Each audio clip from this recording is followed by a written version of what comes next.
안녕하세요. 서울에 살고 있는 30대 여성입니다. 제 이야기로는 글을 써본 적이 없어서 어떻게 시작해야 할지 모르겠네요. 두서가 없겠지만 그래도 한번 들어주세요. 처음 남편과 만나게 된 건 평소에 친하게 지내던 언니 때문이었어요. 미국에서 유학 생활을 했던 언니는 1.5세 교포인 저희 남편과는 대학 동문이었다대요. 한국에 놀러온 남편의 가이드 역할을 자처했던 언니가 회사 일로 자리를 비우게 되면서 얼떨결에 제가 남편 서울 구경을 돕게 되었고요. 소개팅으로 만난 사이도 아니라서 남편에겐 큰 관심을 두진 않았어요. 하지만 한국에 친인척은커녕 친구 하나 없다는 남편이 괜히 안쓰러워서 오지랖에 그만 거의 일주일 가까이 남편을 데리고 이리저리 다니며 서울 구경을 시켜줬네요. 사실 미국에서 보낸 시간이 30년 가까이 된다고 했는데 남편은 제 예상과는 달리 한국말도 잘했고 입맛도 저랑 비슷해서 같이 보내는 시간이 싫지는 않았거든요. 남편도 저와 비슷한 마음이었던 건지 이후로 저희는 급속도로 가까워지게 되었습니다. 한국과 미국이라는 거리는 아무런 장애가 되지 않았어요.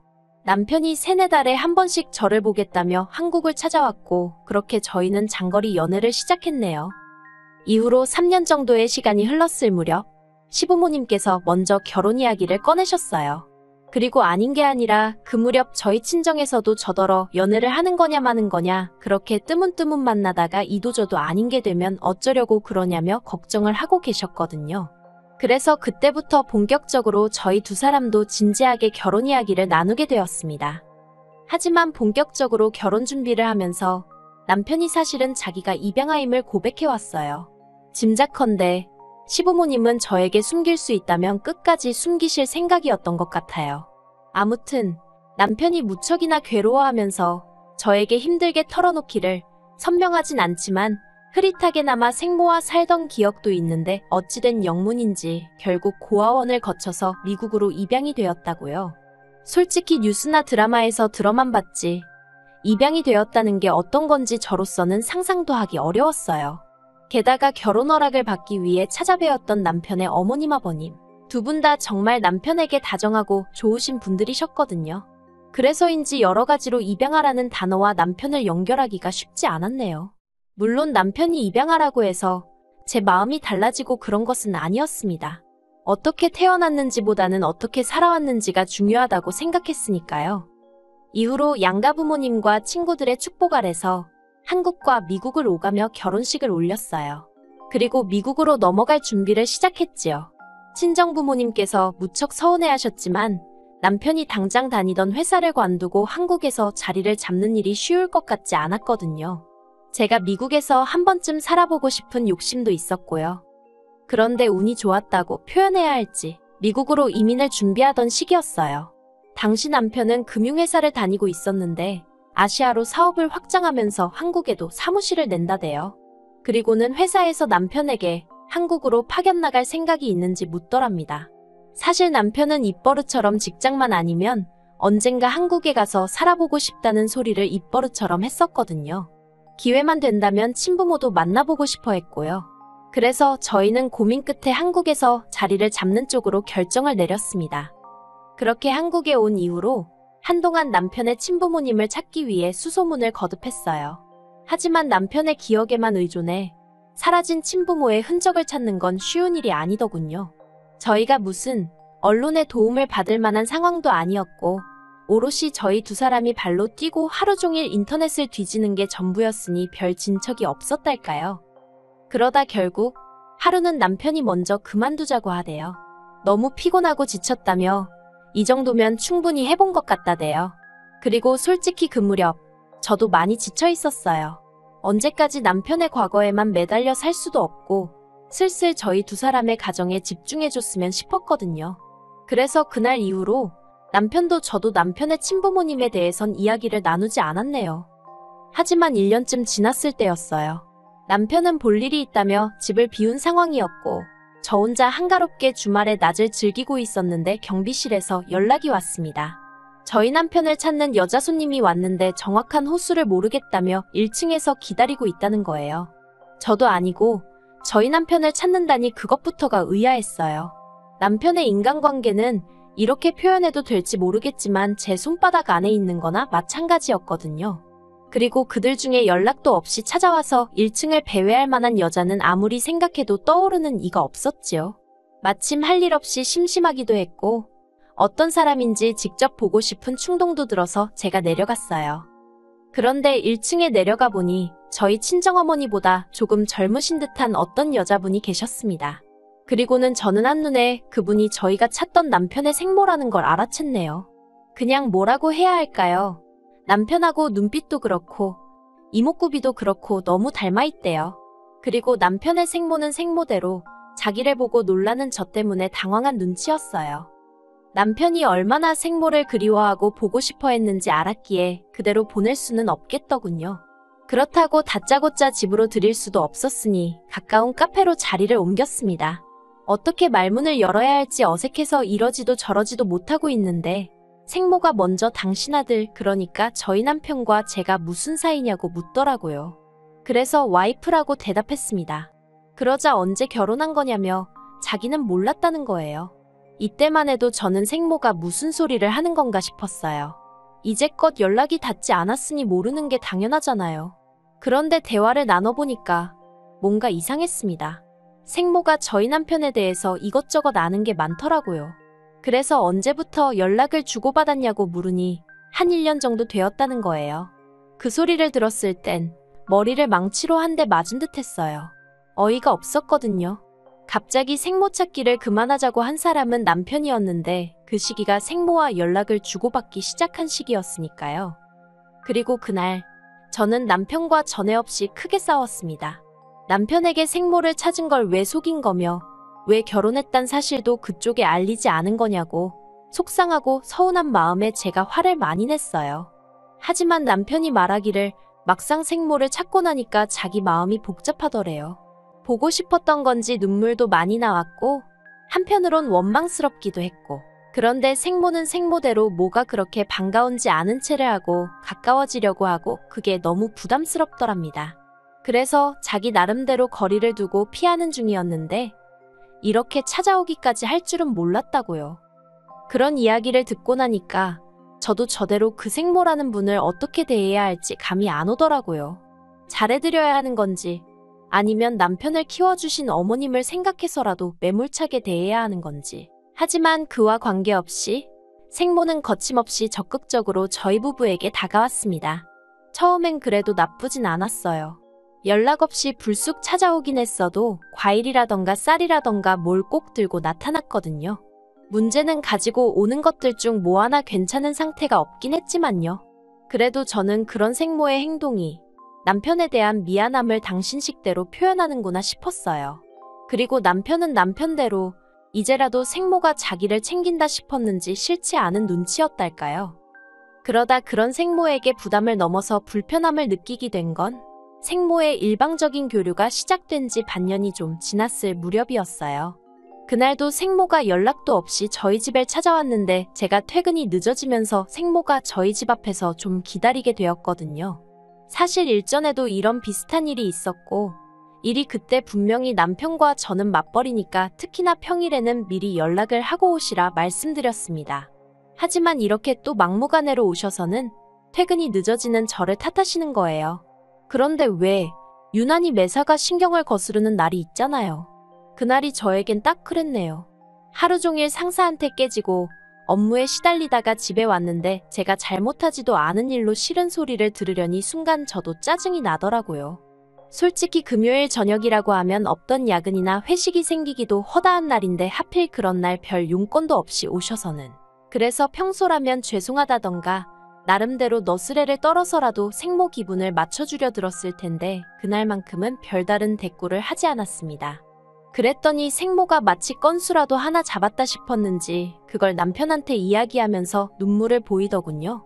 그리고는 당신이 평소에 저희랑 가까워지고 싶어서 얼마나 노력을 했는데 며느리인 제가 조금도 마음의 문을 열지 않는다나요?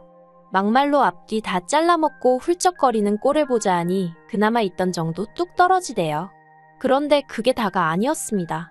솔직히 아무리 생모가 혼자 생쇼를 해대도 남편이 저를 믿고 제 이야기를 들어주려 했으면 제가 이렇게까지 가슴에 응어리가 맺히진 않았을 거예요. 하지만 남편은 따로 이야기 좀 하자더니 저더러 생모 입장을 좀 헤아려 달랍니다. 제가 좋건 싫건 간에 생모는 자기에겐 하나뿐인 핏줄이라면서요. 그러다 결정적으로 생모와 제 사이가 틀어지게 된 사건이 벌어진 건 생모가 저희 집에 와 있게 되면서였어요. 당시 생모는 저희 집에서 차로는 2시간 정도 걸리는 곳에서 혼자 살고 있었습니다. 그런데 언젠가부터 생모가 당신이 우울증 초기 증상인지 혼자 있으면 외롭고 어쩌고 하면서 남편에게 같이 살고 싶다는 식으로 이야기를 했던 모양이에요. 그리고 생모일이라면 어쩔 줄 몰라 하는 남편 입장에선 그 말을 여벌로 듣고 넘기기가 어려웠겠지요.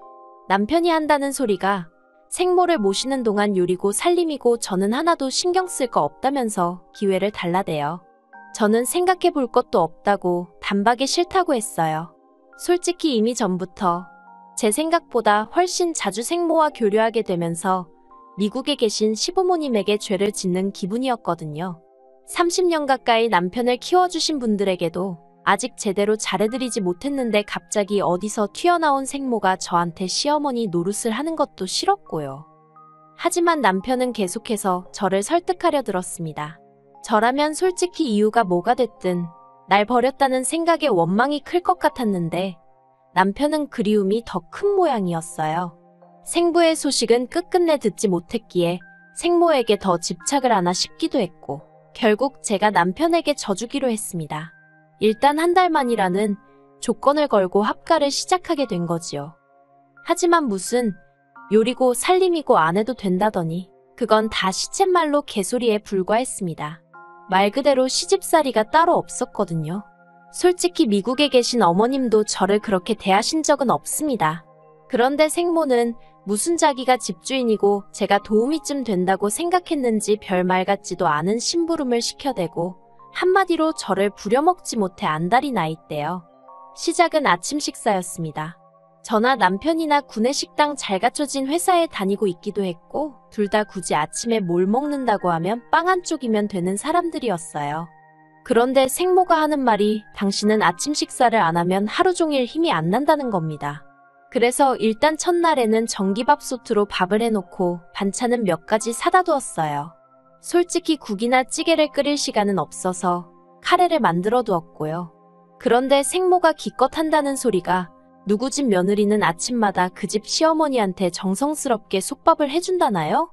그러면서 당신도 아침에 제 정성이 들어간 솥밥에 나물 반찬 그리고 국 하나는 준비되어 있으면 좋겠다는 겁니다.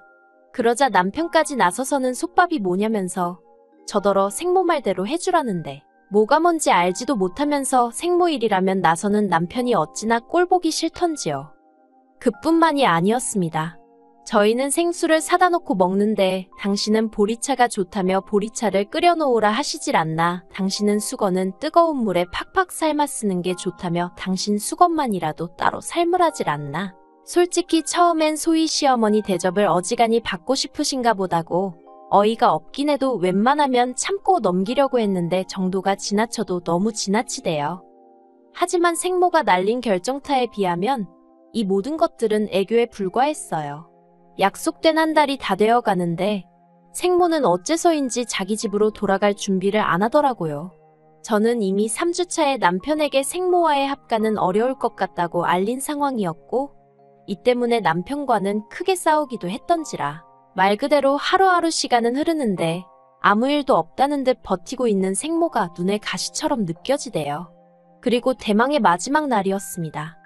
도무지 짐쌀 궁리를 하지 않는 생모에게 기다리다 못한 제가 먼저 언제 집에 가실 거냐고 물었습니다. 그런데 생모가 저를 쳐다보고는 하는 소리가 당신은 이제 돌아갈 집이 없대요. 황당해서 그게 무슨 소리냐니까 원래 살던 집은 월세였는데 지난달에 계약이 끝났다는 거예요. 그러면서 갈 곳 없는 시어머니를 내쫓기라도 할 거냐면서 절 보고 실실 웃는데 순간 팔에 소름이 쫙 끼치면서 무슨 이런 여자가 다 있나 싶대요. 저는 옆에 있던 남편에게 이게 다 무슨 소리냐고 물었습니다. 그런데 남편이 변명이든 뭐든 무슨 말이라도 하면 좋겠는데 입을 딱 다물고 바닥만 보고 있는 거예요. 그 순간 이 생모라는 여자와 남편이란 작자가 짜고 나를 속였다는 느낌이 딱 오더군요. 제가 남편더러 왜 솔직하게 말하지 않았냐고 물었습니다. 그제서야 남편이 한다는 말이 제가 생모를 불편하게 생각하는 건 진작에 알고 있었는데 솔직히 말했으면 제가 퍽이나 합가를 허락했겠냐며 마치 저 때문에 자기가 어쩔 수 없이 거짓말을 했다는 식으로 오히려 화를 내더군요. 그런 남편의 모습에 당연히 저는 실망을 했고요. 하지만 남편은 계속해서 터진 입이라고 떠들어대기를 합가하는 동안 그렇다고 제가 자기 어머니, 그러니까 생모를 위해서 크게 희생한 것도 없지 않냐면서 이렇게 계속 같이 사는 걸로 알래요. 한 번 잃었던 어머니를 두 번 잃을 수는 없다나 어쩐다나. 저는 절대 그렇게는 못한다 했습니다. 생모랑 살 거면 나랑 이혼을 하던지 둘 중 하나만 고르라고 했어요. 그러자 남편이 어떻게 이혼 소리를 그렇게 쉽게 하냐면서 한숨을 내쉬더니 그러면 자기더러 지금 어쩌라는 거냐고 생모를 내쫓기라도 하라는 거냐대요. 거기선 저도 순간 말문이 막히더라고요. 그런데 생모가 기껏 한다는 소리가 그러면 저더러 자기 5천만 원만 달랍니다. 일단 그 돈 주면 그 돈으로 어디 전세든 월세든 구해서 나가보겠다나요. 5천이 네 집 개 이름도 아니고 제가 그렇게는 안 된다고 했어요. 어림도 없는 소리라고 제가 왜 5천을 주느냐고요. 그러자 남편이 벽을 주먹으로 내리치면서 진짜 너무하다대요. 저더러 자기 입장은 조금도 생각을 안 해준다나. 돌이켜 생각해보면 저에게 쉽게 큰 소리 낸 적 없던 남자였어요. 저를 보기 위해 14시간이 넘는 거리를 비행기를 타고 오갈 정도로 지극정성이었지요. 그런데 생모라는 사람이 나타난 이후로 남편은 예전 같지 않았고 저는 그 생모를 시어머니로 받아들이지 못한 게 화근인 듯 했습니다. 무엇보다 벽을 내리치는 남편의 폭력적인 모습과 어떻게든 당신 유리한 쪽으로 상황을 이끌어가려는 이기적인 생모를 보면서 어쩌면 남편에 대해서 내가 모르는 게 아직 많은가 보다. 그리고 피는 못 속인다는 말이 머릿속을 스치더라고요. 그래서 남편에게 더는 안 되겠다고 일단은 이 집에서 나가달라 했습니다. 미국인인 남편이 대출을 받기도 어렵고 그래서 제가 일단 마련한 제 집이라서 그런 말도 할 수 있었던 거지요. 비자다 신분이다 뭐다 해서 혼인신고부터 하나하나 일처리가 복잡했는데 그때만큼은 그런 복잡한 행정제도에 감사하단 소리가 절로 나오대요. 그렇게 생모와 남편이 집을 나섰고 저는 혼자 거실에 앉아 한동안 넋이 나가 있었습니다. 그리고 어느 정도 마음이 진정된 후에는 친정과 미국에 있는 시댁에 전화해 상황을 알렸어요. 친정 부모님은 저나 남편 중 누구를 탓하기보다는 후회 없는 선택이면 된다는 말씀만 하셨고요. 미국에 계신 시부모님은 상심이 크신 듯 했습니다. 당신들이 자식을 잘못 키운 탓이라며 미안하단 말씀도 하시고 그리고는 들려주신 말씀은 충격적이었어요. 생모는 술집 여자였고 생부는 술집 손님이었고 그러다 생모가 일본으로 일자리를 옮겨가면서 남편을 버린 모양이라고요. 그 이야기까지 듣고 나니까 사랑이 남아있었다면 남편이 불쌍했겠지만 이미 정이 떨어질 대로 떨어진 상황이었어서인지 솔직히 이렇게 지금이라도 헤어져서 잘 됐다 싶더라니까요. 이후로 저는 남편과 살던 집을 팔았고 회사 근처에 오피스텔을 구해 지내고 있습니다. 남편 소식은 잘 모르겠어요. 하지만 우연히 신문에서 읽었는데 남편 회사가 한국 사무실을 닫는 모양이더라고요. 그러면 남편은 미국으로 다시 넘어가게 될 텐데 생모는 어쩌려나 잠깐이나마 궁금하긴 하대요. 하지만 뭐 알고 싶은 건 아닙니다. 애시당초 제 인생에 없었으면 좋았을 사람들이니까 다시 얽히는 일이 없도록 조심해야겠다는 생각뿐이거든요. 워낙 한국이고 미국이고 동네방네 다 알리고 결혼을 했던지라 솔직히 서류상으로나 깨끗하지 저를 아는 사람들은 전부 다 제가 이혼녀라고 생각해요. 저도 제 자신이 이혼녀라고 생각하고요. 그래서 당분간은 누구를 만나고 그러고 싶지 않습니다. 그저 이런 힘든 상황도 헤쳐나갈 수 있도록 늘 제 옆에서 힘이 되어주신 부모님께 감사한 마음을 갖고 그분들과 행복한 하루하루를 꾸려나갈 생각이에요. 그렇게 살다 보면 또 활짝 웃을 수 있는 날이 올 거라 믿으면서요.